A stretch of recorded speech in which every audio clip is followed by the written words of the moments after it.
back to my channel. So today is going to be a makeup tutorial on my birthday glam from a few weeks ago. I posted pictures on Instagram and a bunch of you guys said yes to a tutorial, so I wanted to do that today. I know I've already said it, but I just want to say thank you again for everyone who told me happy birthday. Honestly, it was the best birthday I've had in a long time. I'm so happy I got to spend it with you guys and my meet and greet. It was so fun, and all the tweets and comments, like literally you guys made me feel so loved and so special, and I owe you guys so much, and I just want to say thank you. So I hope you guys enjoyed the tutorial. I did do a different lip color because on my birthday I was wearing Joseph Color Stone, which I know I wear like every single day. It's my current favorite lipstick, but it's still sold out, so I wanted to do a different lip color for this look, but feel free to do whatever lip color that you want. I'll link all the products I use as always down in the description bar, and if you want to see how I got this look, then just keep watching. So first things first, I'm going to prime my eyelids with MAC Soft Ochre Paint Pot as usual. It's just going to provide a base so my eyeshadow stays all night long. So now I'm going in with the Morphe 350 palette. I'm going to start with this light saddle brown shade and apply it in the crease as my transition color, just going back and forth with a fluffy brush. Next, I'm going to take this chocolate color and a denser crease brush. I'm applying this a little bit lower than the last color, and this is going to start building up that depth and dimension for the look. You want to take your time when you're adding your crease colors because you want to make sure you really blend them out and blend, blend, blend until you can't blend anymore.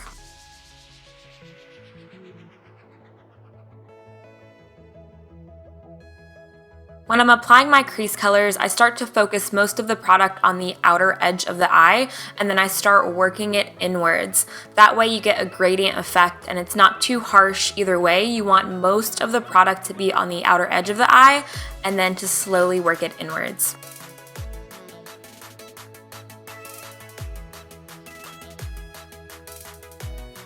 Now I'm going to take a little bit of this even darker brown just to deepen up that crease color. I'm going to apply this pretty low to the lash line and then start working it inwards as well. I'm just applying it a little bit lower than the last chocolate brown color. But this is just going to deepen up the look. You could also use a black shade if you wanted, but I wanted to keep it pretty neutral. I didn't want it too harsh, so that's why I'm going in with just a darker brown color. I don't know if you guys have ever noticed, but sometimes I'll go back and forth between both eyes just to make sure I get them even. So now I'm taking this color from Colourpop called Lovely, and this is a champagne beige color. I'm just going to apply this all over the lid for some sparkle and glow and pack this on all over.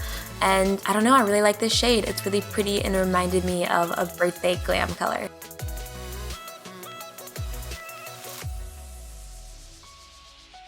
So I'm going to take a little bit of that darkest matte brown shade that I used on an angled brush and apply it really close to the lash line since I'm not doing any eyeliner today. It's not a huge difference, but it definitely helps mix your falsies on your lash line so that way it looks a little bit natural and you don't see the band of the lashes as much. Now I'm going to apply some mascara and then we can move on to the face and we'll come back and do lashes. I'm priming my face with the Smashbox Primer Water, and then for my foundation I'm using my EX1 Invisiwear foundation in the shade F300. This is just always my go-to foundation. It's medium to full coverage, but it still looks really natural and it doesn't break me out. There's no SPF, so if you're going to an event where you're going to be taking a lot of pictures, it's perfect because it's not going to make your face look like a ghost. Plus, if you have yellow or olive in your skin, it's perfect for that because the undertones are perfect for olive or yellow skin tones. So now I'm going to fill in my brows with the Anastasia Brow Wiz. I start by underlining the bottom of the brow and then right above the brow, and I create the shape I want. And then towards the front, I bring the strokes upwards to look more like hair. I don't box them in the front, and then I just fill it in.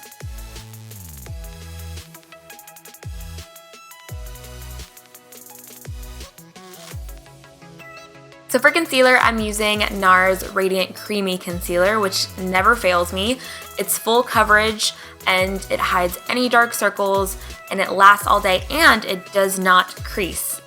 I love the consistency and how user-friendly this concealer is. It's not too thick, it feels so light on the skin, but it provides amazing coverage and it doesn't feel cakey or look cakey. It just looks like your skin and it makes it look a million times better. Obviously that's why I use it, because my dark circles have been out to play lately.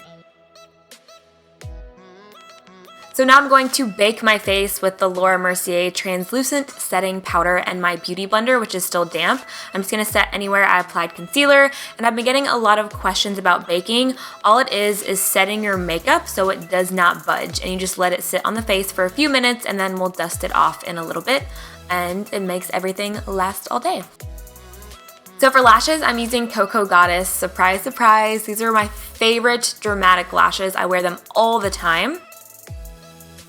So after my lashes are on, of course, I gotta do got my lashes on fleek dance, hey! And then I'm gonna dust off any excess powder that I put on my face because it's been sitting for a few minutes, and then we can move on.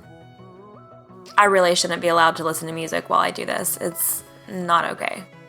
So for the waterline, I wanted a nude flesh tone color. So I'm using NARS Rue Bonaparte, my favorite nude liner. And I'm just gonna apply this in the waterline, and it's just going to open up the eyes, make them look bigger and brighter. Then I'm going back to that chocolate brown color, and I'm just going to apply this on the lower lash line with a pencil brush, really trying to connect that color to the upper lash line towards the outer edges.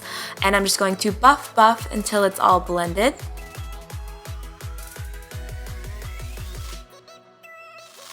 Then I'm taking that darkest brown and applying it really close to the lash line.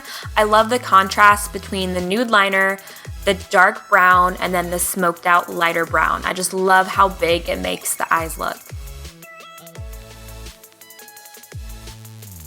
So now I'm gonna highlight my inner corner, and I'm taking nylon from MAC. You can see how used this is, but I just pack a ton of product on this brush and put it on the inner corner. I literally swirl it in the product and just pack it on that inner corner because you can never have enough inner corner highlight.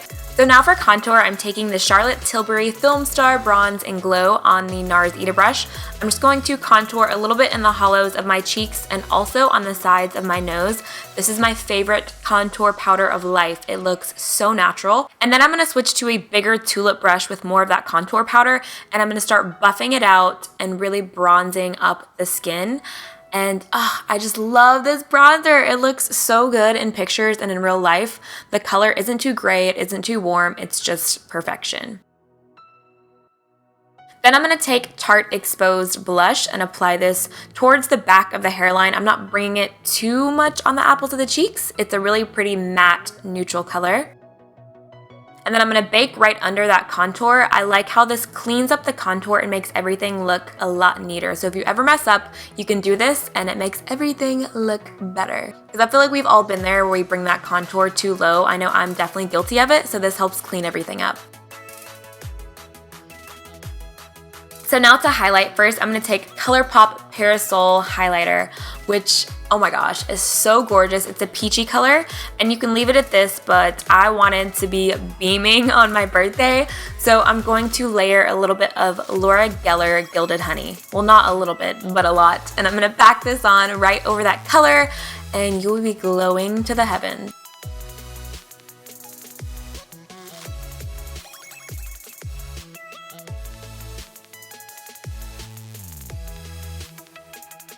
So on my actual birthday, I was wearing a Dose of Color Stone, but it's still sold out, so I'm going to switch it up for this look.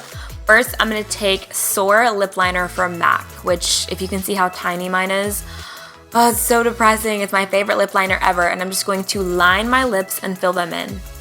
Then for the lip color, I'm going to take Colourpop Midi Ultra Matte Liquid Lipstick. This is a really pale nude when you apply it. It's kind of like Anastasia Beverly Hills Pure Hollywood. It looks really, really light, but once it dries, it deepens up a little bit.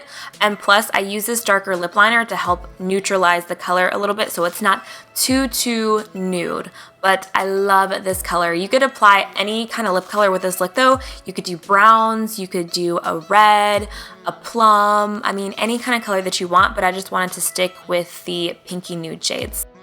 So here's the finished look. I really hope you guys enjoyed it. Don't forget to let me know what you think down in the comments, as well as any requests for more fall looks. I love you so much. Thank you for watching, and I'll see you in my next video.